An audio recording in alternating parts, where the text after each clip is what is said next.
My name's Ethan, and I'm 27 years old. If you asked my family to describe me, they'd probably mutter something vague. He's reserved, or he does something with tech, maybe. Not exactly high praise, is it? That's been my reality, though. The quiet one, the side character, the one who never stirs trouble but somehow never gets noticed either. For a long time, I thought it was my fault, that I just wasn't someone worth paying attention to, but as years passed, I started seeing a pattern. A pattern where no matter how much effort I put in, how much I contributed, or how often I showed up, I was always overlooked. It was especially stark with my younger brother, Luke, who's 24. In my parents' eyes, he's everything I'm not: bold, charismatic, the star of the show since he was born. Every time Luke brought home a decent grade, my mom would share it online like he'd just invented something revolutionary. Meanwhile, when I graduated from college with dual degrees in computer science and digital design, all while juggling 2 part-time jobs, my parents didn't even mention it over dinner. Not once. No acknowledgement, no card, nothing. I sat there at the table hoping someone would say something, anything, but Luke had just landed a new gig at a marketing agency in the city, and that dominated the conversation. I smiled, nodded, and congratulated him like a dutiful big brother. I always did. That moment lingered, but I brushed it off, as usual. I had bigger things to focus on. I'd enrolled in a master's program, a significant step, being the first in our family to pursue graduate studies, all while holding down a full-time job in UX design. It was tough, isolating at times, but it felt rewarding to create something for myself, something I could take pride in even if no one else noticed. I didn't expect a celebration. I didn't even expect recognition, but I did hope maybe they'd show up for my graduation in May. Then last month, my Aunt Sarah called. Her voice was bright, upbeat, the way it gets when she's about to ask for a favor.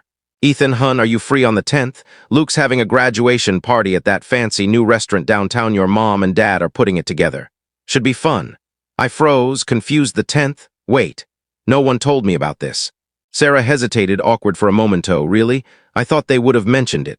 Must have slipped their minds, right. So I called my dad. Straight to the point, no fuss. I asked about the party. He didn't even act surprised. "Oh," he said, nonchalant. "Yeah, we figured you wouldn't want to come. You just finished school yourself, right? Thought you weren't into all that academic stuff." It stung like a slap, though it wasn't new. Just sharper this time, and that little chuckle in his tone like it was a joke I should find funny. I didn't. I just said, "Fine then, don't worry about my ceremony next month." Silence on the other end. Then a casual, "Do what you want." I didn't argue, didn't raise my voice. I just ended the call. 4 days I stayed quiet. I didn't tell anyone what he'd said. I kept going to work, kept writing my thesis, kept helping my roommate fix his bike after hours and answering work messages at midnight like nothing was wrong. But something inside me had shifted. I wasn't angry, not like before. I wasn't hurt. I was done trying to prove myself to people who refused to see me. Done being their quiet, dependable afterthought. So I started planning, not vengeance, exactly. Just truth. Visibility. I wanted the truth to be undeniable, even if they didn't want to face it. 2 weeks later, Luke's graduation party went ahead without me, just as they'd planned. I saw it all on social media. My cousin Mia posted pictures of the evening. Luke holding up a massive bottle of wine. My parents smiling in the background, my Aunt Sarah giving her usual over-the-top toast. In one photo, Luke was leaning back, everyone clapping for him. It had 120 likes. The next morning, I woke up, got ready, and checked my email. The final confirmation was there. My graduation ceremony was locked and I'd be walking the stage in 3 weeks. I opened the guest form attachment. You could invite up to 8 people. I stared at it for a while. Then I filled it out with the names that mattered. My best friend from high school, who'd been there through my darkest days. My thesis mentor, who'd read my entire 80-page paper and left encouraging notes in the margins. My roommate, who'd made me dinner during exam season. My neighbor, Mr. Lee, who always asked about my studies and actually cared about the answers. I left my parents' names off. I didn't tell them. I didn't make a big announcement, no social media posts or family texts. I just kept living my life. Then the day arrived. It was warm, sunny. The ceremony was outdoors. On the university's green-white chairs were set up, with vibrant blue banners displaying the school's emblem. My name was called toward the end, and I crossed the stage with my head up, eyes forward. I didn't scan the crowd to see who was there or wasn't. I just smiled, shook hands, and accepted my diploma. After, we took photos. Laughing, sweaty, squinting in the sunlight, Mia, my cousin, took a selfie with me and posted it right away. But she didn't just share the picture. She added a location tag and a caption: "So proud of you, Ethan, finally getting the recognition you've earned." In the background was a banner, bold and blue, stretched across the brick wall behind the stage: "Congratulations, Ethan Carter, Master of Science in UX and Digital Strategy." My face was on it. Literally a giant photo of me from my undergrad graduation 4 years prior. My mentor had submitted it for a student spotlight feature, and the university turned it into a massive banner. Everyone at the ceremony saw it, everyone in the photos saw it, and apparently so did my mom. Because 3 hours later I had 5 missed calls from her, 3 from my dad, 1 from Luke, all in quick succession, a voicemail too. Just my mom saying, "Ethan, why didn't you tell us?" before it cut off. That was just the start, but it was enough to let me breathe. The first thing I did after hearing the voicemail was set my phone down and head to the kitchen. My roommate Jake was making celebratory waffles. He had a thing for breakfast food during big moments, said it kept things real. I laughed, sat at the counter, and sipped coffee as the batter cooked. He raised an eyebrow. "You good?" I shrugged. They found out he didn't need to ask who they were. Jake knew the dynamics from my stories. My family didn't hate me, that would have been simpler. They just ignored me. Or worse, belittled me with a smile, like they were doing me a favor by doubting me. And now they were calling because others had noticed something they hadn't. By noon, I had 12 missed calls, then texts. A family group chat I hadn't opened in months blew up. "Mom, Ethan, why didn't you tell us about today? We would have been there." "Dad, you're overreacting. We didn't know it was a big deal." "Luke, dude, everyone's talking about that banner." Even Aunt Claire saw it. "You could have said something." I didn't respond. Not immediately. I watched the messages stack up while I sat in the backyard with Jake and Mr. Lee, who'd brought over homemade sesame cookies and stayed to celebrate. We sat with paper plates, chatting like old friends. Mr. Lee shared stories about his days as a software engineer in the 90s. Jake cracked a bad joke about UX designers being the silent saviors of bad websites, and I just took it all in. It wasn't until late that night, around 11:45, that I picked up my phone. I called my mom. 1 ring. 2. She answered, her voice too sweet, too careful. "Ethan," she said. "Sweetie, we were so shocked to see Mia's post. I didn't know you were graduating today." I stayed silent for a moment, letting it linger just long enough to feel heavy. "Why didn't you tell us?" she asked again, sounding genuinely puzzled. I finally spoke. "You didn't tell me about Luke's party." "That's different," she said quickly. "We thought you wouldn't be interested." I laughed. "Not because it was funny, but because it was so expected. And you thought I wouldn't want you at my graduation?" Silence. "Then, well, if you wanted us there, you could have. I did 4 years. That stopped her. I wasn't shouting. I wasn't emotional. I was just stating facts, calm and clear, like drafting a work email. "I invited you to my undergrad ceremony. You said you had a charity event. I shared my thesis draft, and you started talking about Luke's new car. Every time I tried to share something I was proud of, you shifted the focus to him," she stammered. "That's not fair." "It's true." I paused, letting her absorb it. "I didn't invite you today because I didn't want another memory of you scrolling on your phone or nodding politely while asking when I'd get a real job." "I never said that," she said, defensive now. "That's not what I meant. But it's how it felt." We were quiet again. Then she asked, softer, "Is this what you want, Ethan? To shut us out completely? Over one missed party?" I almost laughed again. The party, that's all they saw. The surface moments. Never the years of being sidelined, the slow erosion of confidence from being treated like an extra in their story. "No," I said, "I don't want to shut anyone out. But I need you to see that I'm not your second-rate kid. I'm not Luke's backup." More silence. Then she mumbled, "I just wish you'd told us how much it meant to you." I exhaled sharply. "I did, you just didn't hear me." I hung up before she could respond. I didn't sleep much that night, not because I was upset, but because something inside me was changing. Something that had been knotted up for years. I wasn't just angry anymore. I wasn't sad. I was liberated, but I wasn't finished. The next morning I sent out a few emails. Nothing spiteful, just strategic. I contacted the university's digital design department, where I'd done my assistantship, and asked if they'd consider showcasing my thesis project, which had already caught the eye of a few tech blogs. They agreed immediately. Then I asked if they'd name the next graduate scholarship after my late grandmother, the only family member who'd ever truly believed in me. She'd passed when I was 15, but I still remembered her saying, "One day they'll see you, kid." By Wednesday, the university's social media posted a photo of me presenting my project. Captioned, "Alumnus Ethan Carter redefines user experience innovation." Full feature on our website. It was shared hundreds of times. That's when the calls really started. From relatives I hadn't spoken to in years. From cousins who suddenly remembered I existed. From my mom again. And my dad. Both oscillating between pride and guilt, trying to act like they'd always supported me. I didn't block them. I didn't lash out. I just didn't answer. But then something happened that forced a response. Luke showed up. He was waiting outside my apartment on Saturday afternoon, jacket on, hands stuffed in his pockets, leaning against the wall like he belonged there. When I stepped out with a bag of laundry, I almost didn't recognize him. "Yo," he said, straightening up. I nodded. "Yo, you really didn't tell me. Would you have shown up?" He opened his mouth, then closed it.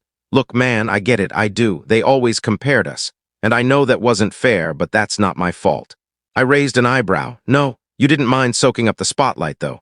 Never once said, actually, Ethan helped me with that, or Ethan's graduating too. You were fine taking it all and letting me fade away."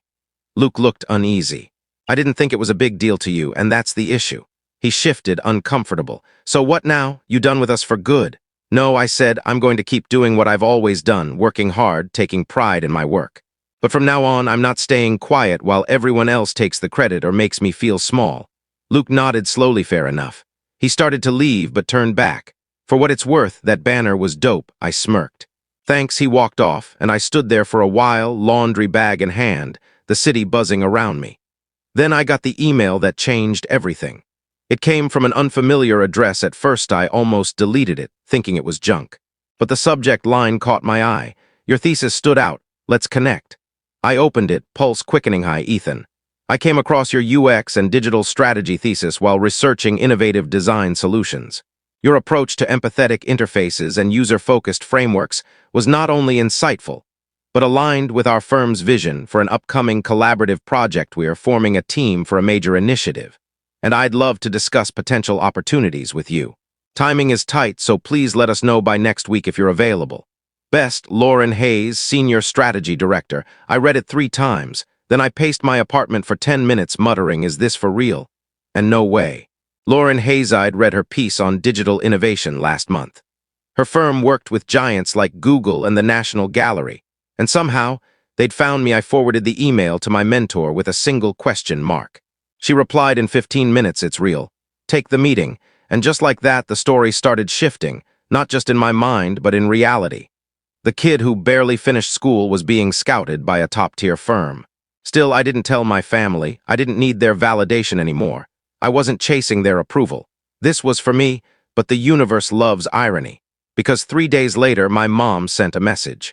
It was a screenshot of me standing next to Lauren, grinning in front of her firm's logo. The university's media team had posted it on LinkedIn, from thesis to trailblazer, how Ethan Carter is reshaping digital empathy. My mom's message was short. "Why are we learning about this online?" I didn't respond. Not to that, but that night I got a longer text from my dad. It wasn't dismissive or laced with subtle digs like usual. It was almost apologetic. "Son, I owe you an apology. Maybe more than one. I didn't see how much we overlooked you. We were wrong not to be there." I stared at the message for a long time, typed out 5 different replies. Deleted them all. Then, finally, I wrote back. "Thanks for saying that. I'm not angry anymore, but I won't pretend the past didn't happen." He didn't respond. Not that night, not the next day, but something had shifted. Still, that was just the undercurrent, because what happened the following weekend brought everything to light. It started with a surprise call, from Aunt Margaret of all people. She rarely called, ever. She was my dad's older sister, retired, the kind who wore scarves to the park and corrected your posture. "Ethan," she said sharply, "it's time we talked." I braced myself. But what she said next knocked the wind out of me. "I saw the article," she went on, "and I'm going to be blunt. Your parents have always favored Luke. It's been clear since you were kids. I told them so multiple times." I didn't know how to respond. I hadn't even known she'd noticed. "They brushed it off," she said. "Said you were different. Too introspective, too sensitive, but I've watched long enough. And I'm done staying quiet." I sat down at the kitchen table. My hands were trembling. "There's a family trust being discussed," she said carefully. "You're supposed to be included. But the way things are moving, I wouldn't be shocked if your name vanished from the documents." My stomach dropped. "What do you mean?" "I mean they've already talked about giving Luke control over your father's portion." "I found out yesterday." My head spun. I'd never even heard about this trust. "You deserve to know," she said, "because it's not right, and you deserve better." After the call, I sat for a long time, phone in hand, heart pounding, all the late nights. The buried pain, the years of being pushed aside, and now, when I was finally standing tall, they were quietly trying to erase me again. No, not this time. I opened my laptop and started drafting an email. Not to my parents, not to Luke, to a lawyer. I still hadn't said a word to them about what I knew. I didn't need to, not yet. I wanted everything documented, solid, indisputable. Because this time I wasn't walking away. This time they were going to have to see me, every part of me. Especially the part they'd tried so hard to ignore. I spent the next week in a blur of legal calls, quiet research, and old emails I never thought I'd need again. Every holiday receipt, every screenshot of texts where I was guilt-tripped into lending Luke money, just for a bit. Every time I covered the taxes on the beach house that apparently wasn't ever going to be mine, I dug it all up. It was draining, maddening, but also oddly empowering. Like every piece of evidence made my reality more real. I wasn't delusional. I wasn't imagining the favoritism. I'd been quietly bankrolling a story that painted me as the lesser son. My lawyer, Rachel, sharp, composed, and tenacious, guided me through it all. They can't remove you from a trust that names you without a fight, she explained. But they can try to shift control, especially if Luke's been named as a future executor, or if any part wasn't properly updated. You need to act fast. And I did. We filed for full access to the trust records, citing financial interest and recent activity that raised concerns. I authorized a complete audit, which sent formal notices to both my parents. That's when the silence broke. I was at work the next morning when my phone started buzzing every 10 minutes. First my mom, then my dad, then Luke, then a flood of texts. Mom, Ethan, what are you doing? You're making this bigger than it is. Dad, you got a lawyer. Why would you do this to us? Luke, bro, a trust audit? You're making us look like crooks. They weren't. Not exactly. But they weren't blameless either. That night my mom left a voicemail, her voice fragile. We never meant to hurt you. But you have to understand, things were easier with Luke. He needed more. You were always so self-sufficient. There it was. The justification, the one I'd heard my whole life, that because I didn't demand attention, I didn't need love. That being independent meant I didn't deserve celebration. That voicemail was the final push. I didn't reply. Not yet. I waited until Rachel's team finished their review. What we found was a messy web of estate plans, drafted haphazardly over the years, but clear in one way. My grandfather had left equal shares of a future property development to both grandsons. It had sat untouched for years. But recently my father and uncle had started plans to sell the land and had listed Luke as the sole beneficiary. I had proof, I had emails, and now I had leverage. We filed a formal complaints challenge to the title change and sent cease and desist letters to both my father and uncle regarding any development until the inheritance dispute was resolved. And then I went public. Not in a vindictive way. I didn't blast it on social media or start a feud. Instead, I gave a talk, an invited presentation at the university's upcoming alumni conference. My topic, the price of being unseen. Personal identity and professional impact. It wasn't about settling scores. It was about honesty. I spoke openly, without naming names, about my story, about the years spent proving myself to a family that only celebrated one son. About what it meant to earn but never be recognized. About the resilience it took to stop waiting and start acting. There were 200 people in that room. One was Mia, my cousin, who came up to me afterward, eyes wet. I wish I'd seen it sooner, she said. Another was Aunt Margaret. She didn't speak. Just hugged me tightly enough to steal my breath. A week later, the university's media team posted the full transcript online. It spread like wildfire through the alumni network. Professors emailed me, old classmates shared it. The talk got picked up by a podcast. And then someone sent it to my parents. I didn't know they'd heard it until a Sunday afternoon when there was a knock at my apartment door. I opened it to find my dad standing there, hands in his pockets, looking older than I remembered. My mom was behind him, holding a box. They came in, sat silently on the couch. My roommate, sensing the tension, slipped out. For a long moment, no one spoke. Then my dad cleared his throat. We didn't see things clearly. We see them now. My mom set the box on the coffee table. Inside were old photos, school projects, even some awards I hadn't seen since I was a teen. We kept them, she said, but we never knew how to show we were proud of you. I looked at the box. It didn't fix anything. It didn't erase the past, but it was something. Then my dad said the thing I never expected: we are pausing everything. The trust, the sale, until this is settled fairly. I nodded. That's all I ever wanted. It wasn't a perfect resolution. It wasn't a movie ending.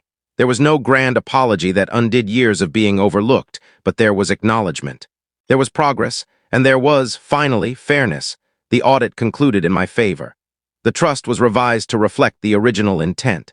Equal shares, I chose to invest mine into a new foundation supporting first-generation students pursuing design. I named it after my grandmother. Luke and I aren't close, we probably never will be. But he sent a donation to the foundation without a word. And that somehow meant more than any call. My parents didn't change overnight. But they started showing up. Quietly, genuinely, and me? I moved forward, not with resentment, but with clarity, because sometimes true justice isn't about being louder. It's about being undeniable. It's about becoming so visible they can never again act like you weren't there. And that's exactly what I did.